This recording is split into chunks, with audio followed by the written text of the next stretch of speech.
This podcast is brought to you by the Creation Academy, an apologetics ministry designed to teach, train, and inspire others to become strong defenders of the Christian faith and biblical creation.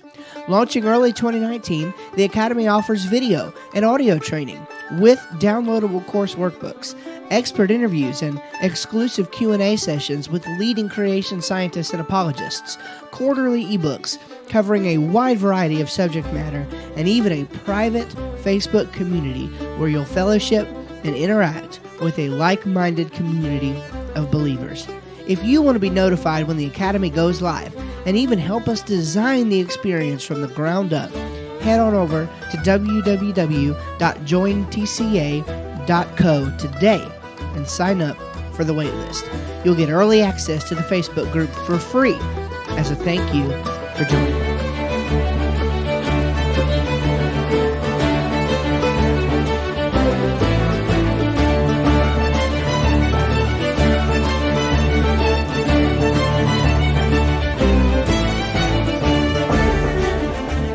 You're listening to the Creation Academy, a weekly podcast defending the truth of God's Word in biblical creation science. I'm your host, Steve Schramm, and this week we want to talk to you about evolution, kinds, and species. Evolution, kinds, and species. We are in our third installment here of a series that I'm calling Stop Shifting the Goalposts.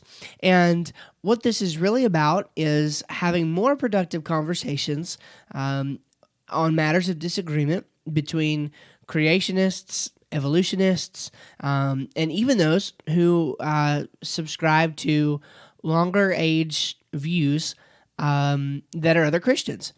And what we want to attempt to do is facilitate a way to make these conversations better, to make them more productive, to involve less mudslinging, as it were. And so that is one of our great missions here on the Creation Academy podcast, is to do that. And one of the places where the issue begins and starts to take root is in the issue of definitions. And so that's what we have been talking about for the past couple weeks. Now, 2 weeks ago, all right, now today is, lesson 42. So 2 weeks ago would have been lesson 40. And on lesson 40, we looked at a debate that took place recently, a creationist debate about should Genesis 1 through 11 be taken literally. And the debate was between a creationist and a gentleman who I believe claims to be a theistic evolutionist, or at least he's sympathetic to that view. So one of the problems that became very, very clear in that conversation is that even though they were, one was defending the proposition and one was against the proposition of whether or not Genesis 1 through 11 should be taken literally, nevertheless, neither one seemed to have a clear definition of what the word literal means, especially how creationists actually use the term literal. And while I think the creationist who was defending the view probably understands what is meant by the word literal, he didn't really take the time out to correct his interlocutor there on this issue. And so that kind of launched us, that along with a question that I received recently in a Facebook group, kind of launched us into this discussion on definitions. And so we spent the first week analyzing that debate, and then at the end of the debate, we went ahead and did our best to define the term literal. What does it actually mean? And what do creationists mean when they use the term? And how can we have better conversations when that word is in play? I recommended, of course, just using a different word. that you can go back and listen to lesson 40 if you want to get more on that. Then last week, we took a look at science. What on earth is science? That's what I titled the episode. What on earth is science? Because science is another one of those terms which is often misunderstood and confused. There are multiple kinds of science.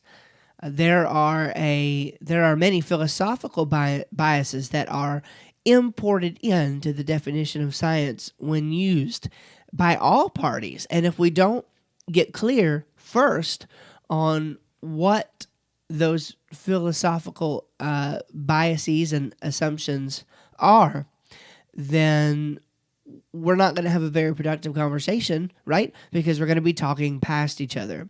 And one of the terms that science is often conflated with, quite erroneously, is the first term that we're going to look at today. And that is the term evolution. Evolution. Now, it's quite obvious that we're not tackling, as part of this lesson, all of the broad nuances that come along with a term such as evolution. I mean, how many books have been written about it from many different perspectives, and how many more could be written about it? The answer is quite a few. Quite a few.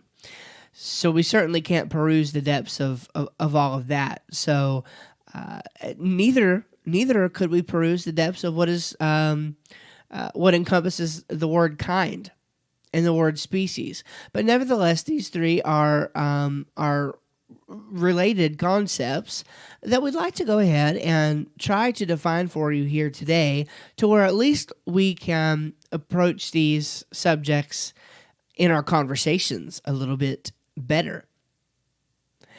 And it's going to be very important that we're able to make distinctions between them. Philosophy, at the heart of it, has to do with distinctions. It's being able to tell one thing apart from another. And words matter on this. Words matter because we use words to describe what we mean by our philosophical distinctions. And the English language, while very confusing in some ways, is also very rich in other ways, because there is usually a precise word, no matter how obscure, no matter how misunderstood or how little it is used. There's usually a precise word, exactly what you want to say, the idea that you want to get across. There's usually a word for that. And so that is one thing that's very interesting about the English language. And so it's very helpful that we are able to make these distinctions when using these terms. So let's begin taking a look at the word evolution. And we will see if there's anything about this that we can learn. Now first, and I didn't even write this down, but let me take time out real quick just to comment on this issue of using the term evolution when it is conflated with the term science. And I did speak on this a little bit last time, but I want to elaborate on it this morning. When somebody makes a statement to you in which they're questioning your skepticality of evolution, while you openly welcome scientific evidence from other areas. For example, I think one of the examples I used last time also was, let's say that you have no problem with the fact that the Apollo 11 astronauts made it to the moon in 1969. No problem. All right. The computations that were used, the science that was used by those scientists and engineers and astronauts ultimately who made that trip possible, you have no problem with. But then somebody comes along and tries to tell you that great grandpa was an amoeba, and you're skeptical of that. And the person is confused. At least they appear to be confused, because they say, "Now wait a minute. Now you trusted in the science that it took to go to the moon. Why don't you trust in the science of evolution?" Do you see that? Now, there are a couple things going on here. First of all, they are, again, failing to make the distinction that we did talk about last time about different kinds of science. Historical science versus origin science versus observational science. There is a difference, and creationists did not make it up. Ernst Mayr, look him up, literally wrote the book on evolution called What Evolution Is. He dealt with this. He claimed that evolution is a historical science. So this is not a creationist invention, contrary to what Bill Nye and many others attempt to say. All right? So there's that end of it. But then secondly, I want to say that this is a misuse of logic. It's actually bordering on the fallacy of equivocation. And what happens there is one sense of using the term is swapped out in the middle of a conversation for another sense of using the same term. And so it does still apply to the distinction that's being failed to make, but it's a logical view between historical and observational science. Somebody says, well, you don't trust this science, but evolution is the same science, and you don't trust that. But you see, that's the very issue at hand. It's not the same science. It's a different kind of science. Now, albeit that historical science is a legitimate kind of science. The tools are a little bit different. The methods are a little bit different. But it is a valid way of doing science. The problem is that evolution is often touted as though it were some sort of fact. And often merely so because of its widespread acceptance. But this fails to take into account that the most, let me back up, the greatest discoveries in the history of scientific discovery have been those which go against the majority view.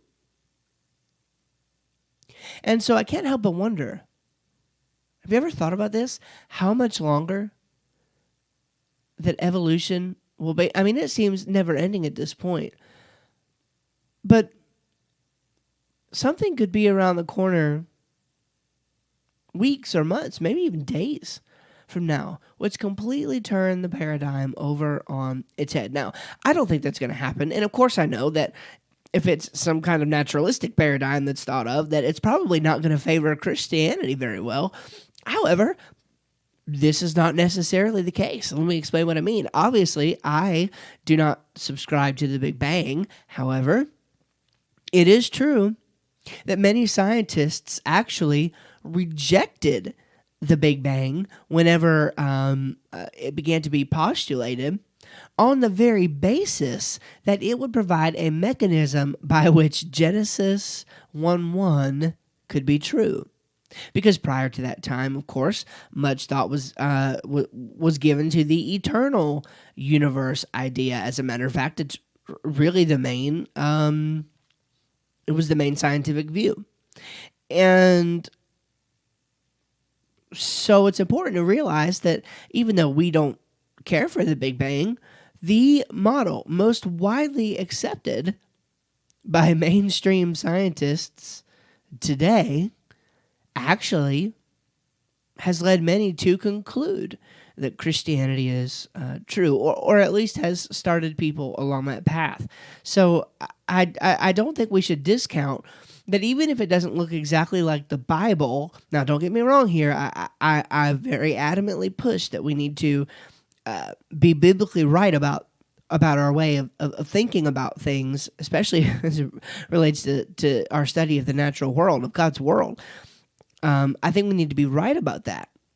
However, it certainly seems possible, as in the case of the Big Bang, that perhaps something in the leading scientific paradigm could shift to lead most scientists to accept something that looks a lot closer to the biblical creation account than something they've held in the past. Again, I'm being very vague, and I'm just speculating here, but it certainly seems possible. And that kind of moves people into this position of inconsistency, of believing one thing when, based on what the evidence shows, they really should believe another. And we see evidence of this all over Scripture. I mean, that Romans 1, 2 Peter 3, it's shrouded in this stuff, man. It's this inconsistency, this incongruency that you have to live with if you live in God's world and yet don't acknowledge God as the creator. So that's a very important distinction to be made, first of all. Okay, so evolution, there is often a misuse of the terms macro and micro evolution. And we've all heard this, macro and micro evolution. What do these things mean? Should creationists be using these terms? I want to argue no. We should not use the terms macro and micro evolution. And I'm going to give you a couple reasons why. First of all, believe it or not, this is a distinction in terms, again, that was actually put in place by evolutionists. This is not a creationist invention, the whole macro versus micro evolution thing. In fact, if you go to websites like BioLogos, the leading Christian evolutionist organization, they will use these terms all of the time. These are evolutionary terms.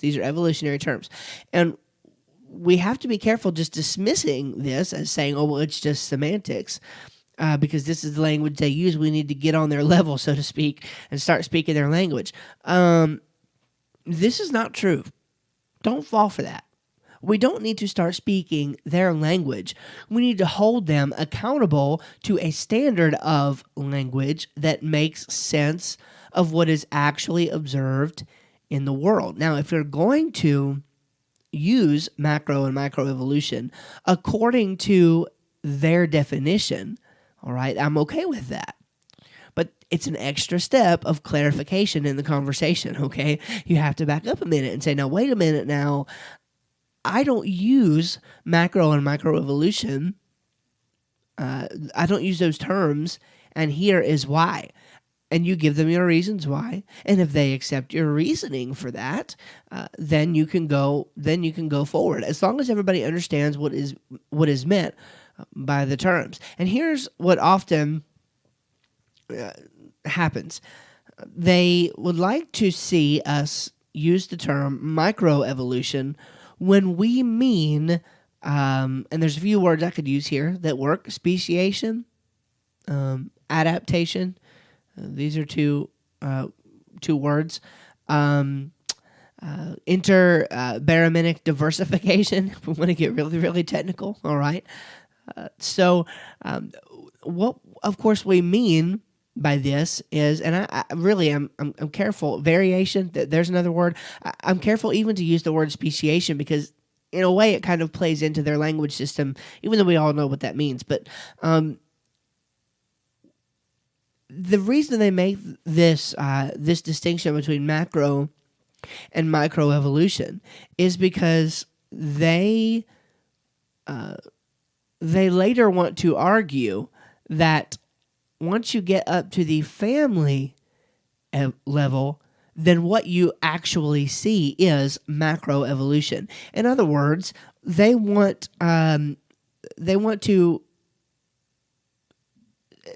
eliminate. I'm looking for the right words here. Pardon my pause, but they want to eliminate the line or blur the line that separates these two things. And what they want us to say is that macroevolution is just microevolution, but in a different level of the taxonomy, or later down the line, as you move down the line, it moves from macro to microevolution, and it's not really clear where that happens. Yada yada yada. So when you affirm microevolution, you actually affirm macroevolution, and this is kind of the way that they want to argue for those who have bought into this way of speaking about things. But we need to be very, very careful, and this is a matter of some conflict for me, because I realize on one hand that evolution as a scientific discipline, as a way of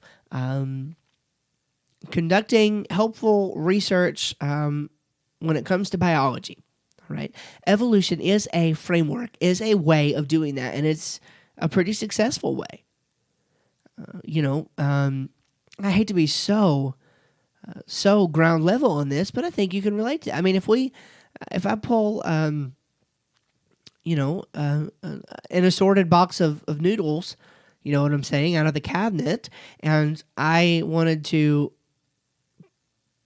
construct maybe an evolutionary tree of noodles.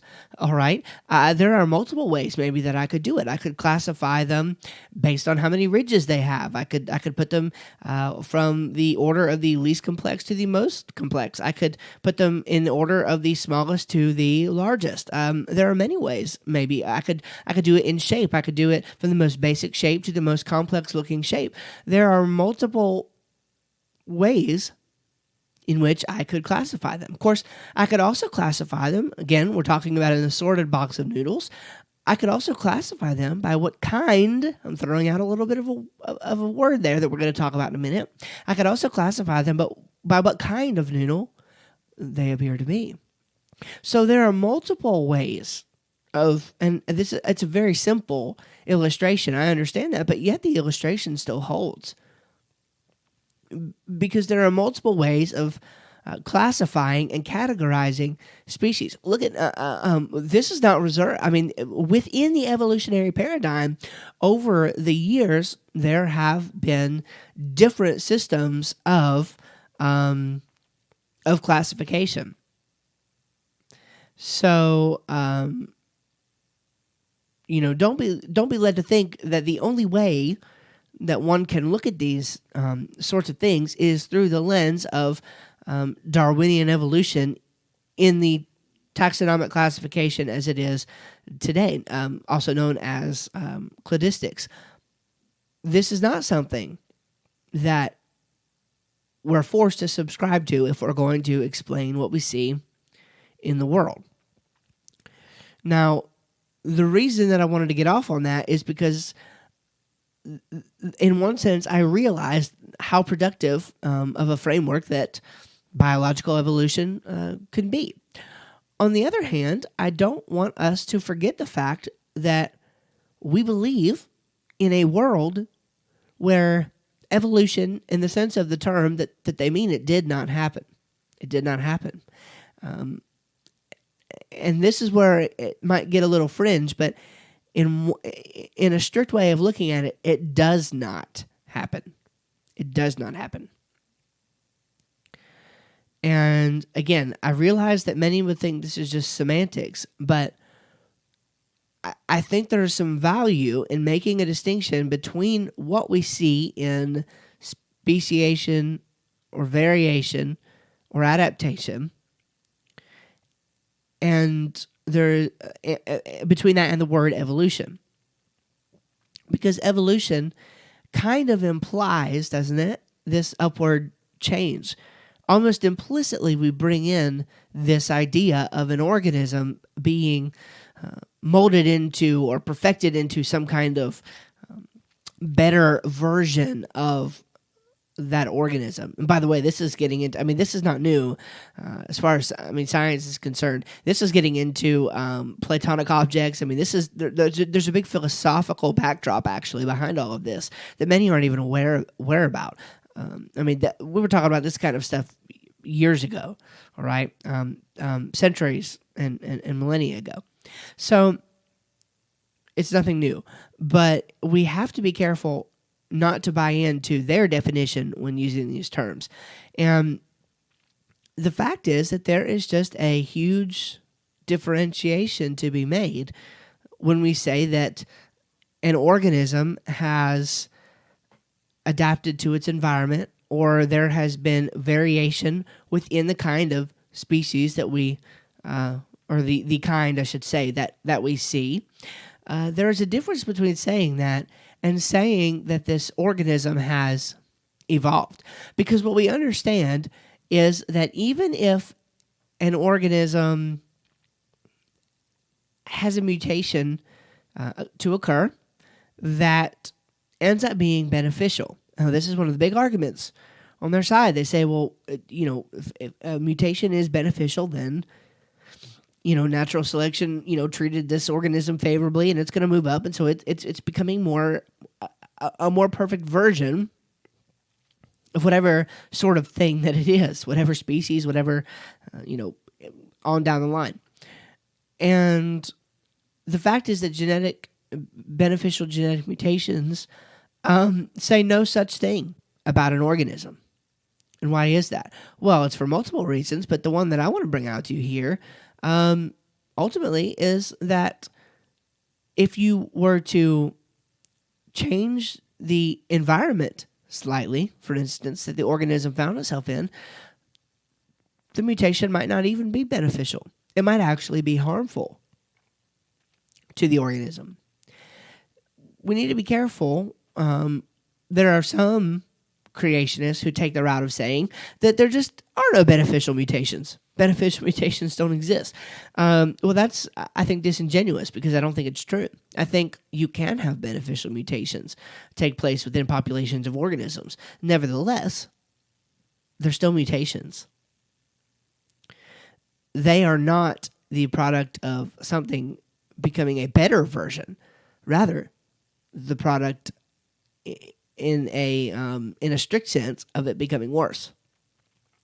They are a mutation, a distortion, if you will, of what was already there. Even if the mutation ends up being beneficial superficially, it still amounts to loss of information, not addition of information. So that's why I'm hesitant to use the term evolution, because no matter how grand of a scale you think the, quote, evolution, unquote, happened on, you still run into the issue that you're not really meaning the same thing. It's not really micro to macro evolution, because, again, there's not new information being added. Look up genetic duplication sometime. If you look that up, and I did look it up, by the way, found on Wikipedia. And I know Wikipedia is not a trustworthy source. I'm just using it to gain what the popular notion is here, okay? Listen, gene duplication, this is what Wikipedia says, and I quote, "Gene duplication is a major mechanism through which new genetic material is generated during molecular evolution. It can be defined as any duplication of a region of DNA that contains a gene." Did you hear that? Genetic duplications can arise as products of several types of errors in DNA, replication, and repair machinery, as well as through fortuitous capture by selfish genetic elements. Okay, so look, A major mechanism through which new genetic material is generated during molecular evolution.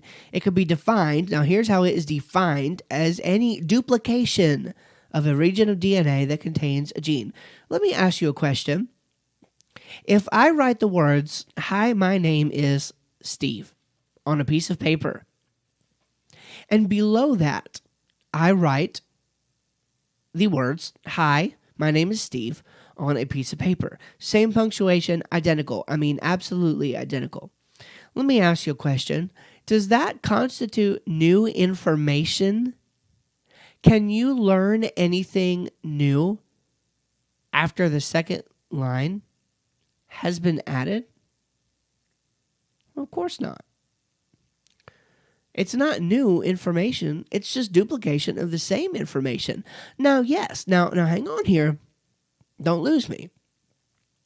Natural selection can act on that now duplicated set of or information set, let's say, and perhaps a different outcome arises as a result of the natural selection acting on that information set versus the first. There's nothing to say that both information sets, because they began identical, are destined to the same type of mutations or the same type of reaction. There's nothing that says that. So that constitutes different information that, again, constitutes genetic loss, but it is not the addition of new information to tell an organism how to act or react to the stimuli in its environment. That's why we don't say it's evolution. And this is one of the major mechanisms. I just read that for you. This is one of the major mechanisms that they use to try to justify this, but it's just not true. I mean, yes, it happens, but it doesn't produce the effect that they want it to produce. That's the problem. I should say, it doesn't produce the effect that they need it to produce. So the simplest definition of evolution that there is, now there's multiple definitions, multiple kinds of evolution. One quite popular creationist boils it down to 6. I don't have any problem with his 6 distinctions, but there are many more kinds of evolution, even than the ones that he mentioned there, although his 6 distinctions tend to get it, generally speaking, but there's more to it than that. All right, now the simplest definition is just change over time. Now, change over time. Do organisms change over time? Yes, they do. Yes, they do. Organisms change over time. Not a disputed fact in creationist circles at all. No problems with that. Organisms change over time. There is going to be some big differences in what that change looks like when we're talking to an evolutionist versus a creationist. But the fact of the matter is that change does occur. We totally agree on that definition. No problems there. Now, I want to go ahead and move along a little bit here because I've labored there a good bit. What about the claim that is often made that creationists are actually the most radical evolutionists of all? And many of us have heard this. We've been accused of being hyper-evolutionists because we require the kind of change, supposedly, I'm kind of parroting the claim here, that the animals, when they got off of Noah's Ark, had to have evolved so rapidly that the same kind of change that would take place over millions of years had to happen in just thousands of years. Doesn't that make us the worst kind of evolutionist? We're not only, in bed with the enemy, we're taking over headquarters, baby. I mean, the Darwinians don't have nothing on the young earth creationists. Isn't that right? And I'm kind of laughing here because of how interesting this accusation is. Silly on some counts. Partially correct, although not in a very generous way to our view. And I guess what I'm trying to say there is, it's not an issue for our view at all, because every day modern good science is confirming the view, but yet it's parroted as though it is just some kind of awful thing, that we would expect this change to happen over just the course of thousands of years. There's no problems with this at all. So let me explain a few things. There's a huge difference, again, back to kind of what we were talking about before, between rapid variation, rapid adaptation, whatever, and rapid evolution. There is a huge, huge difference. There are multiple kinds of speciation. We're going to talk about some of those in a minute. There are multiple factors into the environment. For example, epigenetics. Epigenetics helps contribute to reproductive isolation, which is variation, which is speciation. I created a post on that a little while back on epigenetics, and I'll link you to that. And let me just write that down here, that I'm going to be able to link you to that on the epigenetics post that I did. And in that, we explore some of the idea that turns out that some types of diversification can happen on a very, very, very rapid scale. In fact, you can have a huge difference from one organism to the offspring of its organism just based on the geographical location and what you fed the parents or what the grandparents ate. So there are a huge difference in the epigenome as well. And so there are just, and you get into ring species and allopatric speciation. There are multiple ways of accomplishing reproductive isolation, which by any definition is usually what is meant by speciation.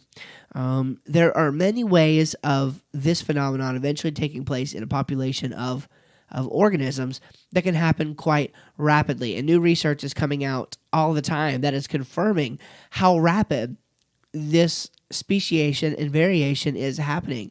We've mentioned that a few episodes ago. I forget which lesson it was. But I plan on doing a whole lesson on this new research that's happening in the Galapagos.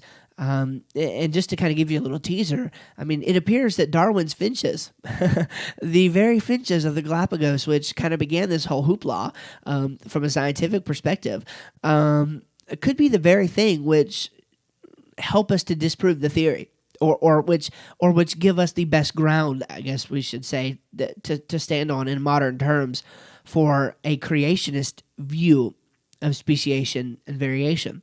And so that's a little teaser, and we'll get more into that sometime. But just know that these are two different things. Speciation happening on a rapid scale versus evolution in the sense that they mean the term happening on a rapid scale are actually two very, very different things for multiple reasons. Now I want to read a little bit from Dr. Jonathan Sarfati's book, Refuting Compromise. And again, he's uses a little bit different language than I do approaching this issue, but I trust you'll allow us to read this here. And unfortunately, many old Earth creationists tend to parrot these arguments about the hyperevolution. I mean, Dr. Hugh Ross was one of the first to really start making this accusatory claim against creationists, and they just bring it out. It comes up over and over again, and so it needs to be addressed. I'm quoting now from Dr. Jonathan Sarfati. He says this: Ross repeats the fallacious argument that because creationists advocate the rapid speciation of life forms released from the ark, creationists are ironically embracing evolutionism more intensely than are the evolutionists themselves. In actuality, speciation in itself is not the origin of a totally new life form at all. The new species is merely a minor variant, generally a subset of the parent species. There is no evolution because there is no new information.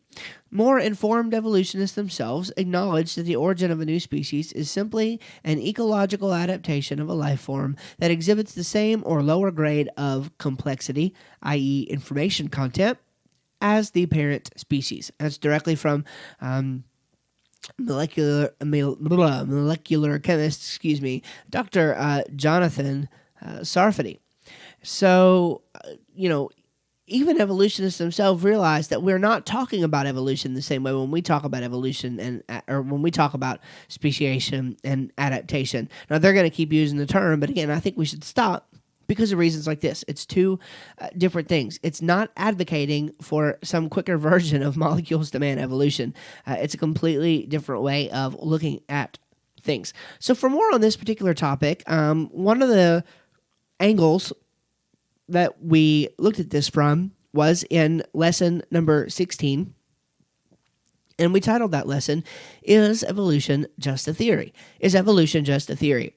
And so in that lesson, we took a specific look actually at a meme that circulated around the internet for a while there, probably still going around. And it deals with the definition of law versus theory. And we spent some time defining evolution under those terms as well. So I highly encourage you to check that lesson out for a little bit more on the evolution end. One thing before I move on to the term kind, want to move on to the term kind and then the word species finally to close up today. But before we move on to that, I want to comment on something called abiogenesis. And if you've been in the origins debate at all, you know that the law of biogenesis was essentially put in place by Louis Pasteur. In this pasteurization process, he realized that spontaneous generation was not true, and that life, it appears, cannot come from non-life. And this is consistent with our experience. And so in recent years, a distinction has been made by many Darwinists in which they want to separate abiogenesis, which would be life coming from non-life. We could say first life coming from non-life. They want to separate abiogenesis completely from conversations about Darwinian evolution. And now this is a very recent development. And honestly, I mean, if I'm just speculating on this, I think it's because I think they expected to have an answer to this question a lot sooner, and they still don't have an answer to the question. And so a lot of times this is instead referred to neo-Darwinianism, whereby the mechanism underlying and controlling Darwinian evolution, despite the fact that it is unguided, somehow is responsible for the type of creation of life and creation of new material that it takes to drive species forward, and indeed that originally created the first life here on Earth. Now, I recommend that we not exclude this from the conversation. Again, if you want to go by their definitions, if you want to separate it out, whatever, that's fine. However, let me just say that if you're trying to explain something that has no way of getting started, then you've got some pretty big problems.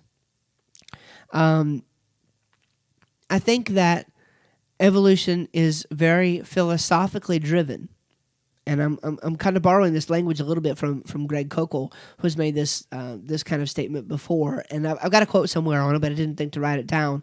Essentially, he says that evolution is more of philosophy than it is actual science, on his view, simply because nobody has any idea how it got started. They say it must have happened because, poof, here we are. But the very thing that is required in order for evolution to happen, namely the beginning of life without any life giver, we have no way of proving that. And nobody doesn't even have the slightest idea how it could actually happen. So when somebody says, no, let's leave abiogenesis out of the conversation, I say, no, we need to put it into the conversation, because that's a part of evolutionary theory. It is absolutely a part of evolutionary theory. By the way, in the textbooks, many of them still treat it that way. Most of them, I would say, still treat abiogenesis as a part of what is meant by evolution theory or Darwinian evolution theory. So don't let go of that point, because that's very important, because that's their miracle. Did you get that? Now they say, look, you got a God of the gaps. You're putting God in the gaps of our scientific knowledge. Well, you're putting chance and science in the gaps of our scientific knowledge. It's circular reasoning. You say it must have happened because we're here. Well, that is circular reasoning. That has nothing to do with scientific discovery or observation of understanding how this could have possibly happened. It just doesn't follow. So be careful of that. Why talk about something the way something is if there's no explanation for why the way something is the way that it is? That doesn't make any sense to me. All right, let's move on real quick to the word kind. And again, kind of species, we can kind of move a little bit quicker through these because they're really not complex definitions at all. They're just sometimes misunderstood and or misused. The word kind is actually derived from the Hebrew word min, insofar as we understand it here. All right, it's the Hebrew word min, and so that's what we see in, of course, the Hebrew Bible or the Old Testament, as many Christians know it. So I already mentioned a term a little bit earlier that was a little confusing, maybe, called Intrabaraminic, or I should say Interbaraminic diversification.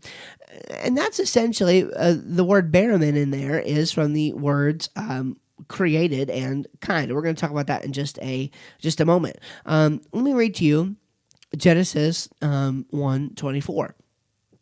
And God said, let the earth bring forth the living creature after his kind, cattle and creeping thing, and the beast of the earth after his kind, and it was so.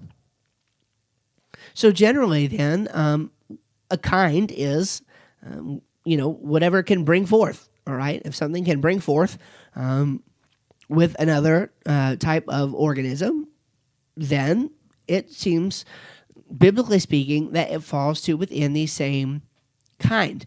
There seems to be no prohibition here from a scriptural standpoint. However, reproductive isolation is something we need to think about. It is true that a species could possibly become separated out, or a kind could become separated out that once could reproduce one with another, and now they can't because of reproductive isolation, but it doesn't necessarily mean that they are now a different kind. Rabbits are an example of that. There are multiple kinds of rabbits on different parts of the globe who could not reproduce with each other right now due to reproductive isolation. However, they're still rabbits. This is obvious. A 5-year-old could tell you. They are still rabbits. According to Dr. Kurt Wise, quote, traditionally, the phrase is thought to mean that God created organisms to reproduce after their kind. That is, to mate only with others of their own kind. This has been commonly understood to mean that God created each biblical kind with built-in genetic barriers that prevented them from being able to reproduce with any organism outside that kind. Such barriers may or may not exist, as Scripture does not demand their existence, but if they do exist, genetic relatedness obviously spread through created kinds as time went on.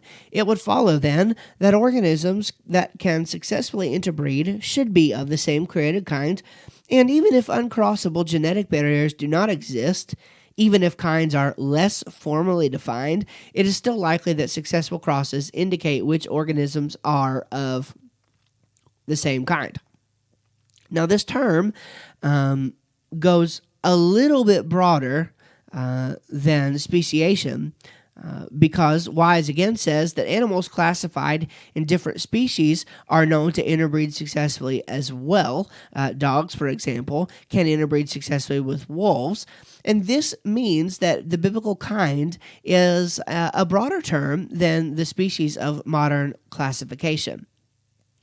And so this is true. And so he continues here that since kind is a term with too many non-technical meanings, Frank Marsh in 1941 recognized the need for a special term for a biblical kind. He proposed the term basic type or baramin, derived from the Hebrew. Baramin means roughly created kind, close quote. So there you see that when we're defining a kind, it's pretty simple. We don't need to belabor this point really. It's going to be broader than a species. When we say kind, we don't mean species. And a lot of times, evolutionists will somehow bash the fact that we don't have this all ironed out yet. But they don't have it all ironed out yet. There are still species, supposedly, and families and orders that they don't have the classification quite clear on different organisms. So we are actively doing research. Dr. Wise that we just mentioned there, and Dr. Wood and many others are actively doing research, working to classify organisms according to baraminology. And that has to deal with baramins and monobaramins and apobaramins. These are different terms that maybe we'll talk about at a later date. But essentially, classifying the created kinds due to different features that they have. And there's a lot of work being done on the creationist front right now for that kind of thing. So it's a blossoming field of study. But for now, I think it's safe to define kind as Wise has here, with just understanding that if any set of organisms can successfully hybridize, they are probably considered the same kind. All right, now let's not miss out on the practicality of all this. While kind may be hard to define scholastically, it seems intuitively obvious in nearly all cases. Nearly all cases. As a matter of fact, most children would be able to identify the basic kinds of animals. Pretty simple stuff. You can tell the difference, as one creationist makes the illustration, between a dog, a wolf, a coyote, and a banana. These are different kinds of things. Admittedly, there are harder to understand classifications. I'm not saying they're all that easy, all right? But almost all cases, it's intuitively obvious that an owl is an owl, but it is a bird. There is a difference between your cat and the hoot owl at night. And by the way, there's a difference between those two things and you. Hopefully you can see that. And then lastly, just want to close out on the term species. Again, species is part of the Linnaean classification system. Carolus Linnaeus, by the way, he was a biblical creationist. And I think would be distraught if he were alive today at the way that his classification is used as evidence for such an unbiblical idea as Darwinian evolution. But, of course, species is the bottom of the chain for kingdom, phylum, class, order, family, genus, species. Hopefully you remember that from science class. Wise defines species for us. He's a good scientist. He's got a good definition here. I like it. No problem using it. I saw it while I was looking up some of the other research I did on the word kind, so I figured I would grab that and use it. Naturally interbreeding populations of organisms that under natural conditions do not interbreed with other populations. That's a pretty good definition. Naturally interbreeding populations, but that's an important distinction. It's not what can hybridize, right? It's naturally interbreeding populations that under natural conditions do not interbreed with other populations. That could be defined as a species, generally speaking. The problem here is that there's really no clear boundaries. Again, a lot of times, going back to our first area of study this morning, there's confusion. Evolutionists want to say that microevolution is similar to speciation, but once we get up to around the family level, what we're seeing is macroevolution, supposedly. But again, This is why we don't use their terms, because they've kind of set up the whole circus.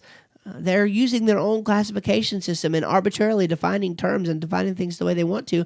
But we can do the same thing now, and we do that. I'm not saying that's a bad thing. I'm saying that let's not confuse the definitions. When we use the word kind, we're probably talking something more on the order of the family level. And yet, it can be defined in evolutionary terms as adaptation or variation or speciation. There is lots of variation within organisms, but we never see one kind of animal turning into another kind. It just doesn't happen. We do see change past the Linnaean species level, which is again why I don't even like to use the term speciation, because because you create a new species. That's not a problem. When reproductive isolation happens, you create a new species, but it's the same baramin. It's the same kind. So let's not forget that.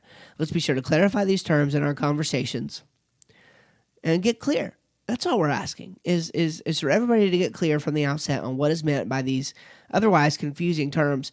And don't allow yourself to become confused by them. If I had one admonition for you, it would be that.